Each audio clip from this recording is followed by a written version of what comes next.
இலசுகளின் சோகத்தை தீர்க்கும் விதமாகவும், தனிமையில் இருக்கும்போது கேட்கக்கூடிய இசையாகவும், காதல் தோல்வியால் பிரச்சனையில் இருக்கும் காதலர்களுக்கு இசையின் மூலம் புத்துணர்ச்சியை கொடுத்தவர்தான் யுவன் சங்கர் ராஜா.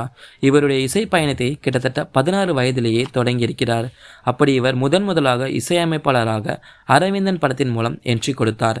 இதனைத் தொடர்ந்து கிட்டத்தட்ட 25 வருடங்களாக பயணித்து வருகிறார்.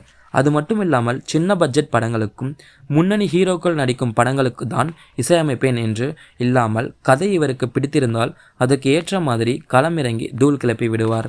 தற்போது வெங்கட் பிரபு இயக்கத்தில் விஜய் நடிப்பில் உருவாகி வரும் கோட் படத்திற்கு யுவன் சங்கர் ராஜா இசையமைத்துள்ளார். அத்துடன் இந்த வருடத்தில் மட்டும் கிட்டத்தட்ட 12 படங்களுக்கு இசையமைப்பதற்காக கமிட் ஆகியிருக்கிறார். இப்படி பிஸியாக இருக்கும் யுவனின் சொத்து மதிப்பு தற்போது வெளியாகியுள்ளது. அந்த வகையில் 100 கோடிக்கு மேல் இவருடைய சொத்து மதிப்பு இருக்கிறது. மேலும் ஒரு படத்தில் இவர் இசையமைக்கிறார் என்றால் குறைந்தது 5 கோடி முதல் 8 கோடி வரை சம்பளமாக வாங்குவார்.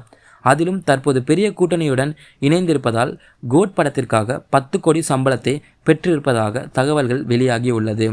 அது மட்டும் இல்லாமல் இசையமைப்பாளராகவும் தயாரிப்பாளராகவும் ஜொலித்து வருகிறார். அந்த வகையில் YSR என்கின்ற தயாரிப்பு நிறுவனத்தை நடத்தி வருகிறார். இதன் மூலம் பியார் பிரேமா காதல் மற்றும் விஜய் சேதுபதி நடிப்பில் வெளிவந்த மாமனிதன் படத்தை தயாரித்திருக்கிறார். இந்த 2 படங்களுமே ஹிட் ஆனதால்தான் இதன் மூலம் இவருக்கு பல கோடி அளவில் லாபம் கிடைத்திருக்கிறது.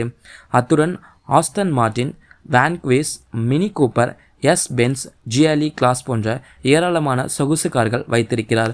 மேலும் சென்னையில் சொந்தமாக 10 கோடி அளவில் கட்டப்பட்ட பங்களா ஒன்று இருக்கிறது. இதனை இன்னும் அதிகரிக்க தொடர்ந்து உத்வேகத்துடன் திறமையை பயன்படுத்தி சம்பாதித்து மேன்மேலும் சொத்துக்களை சேர்த்து வருகிறார் யுவன் சங்கர் ராஜா.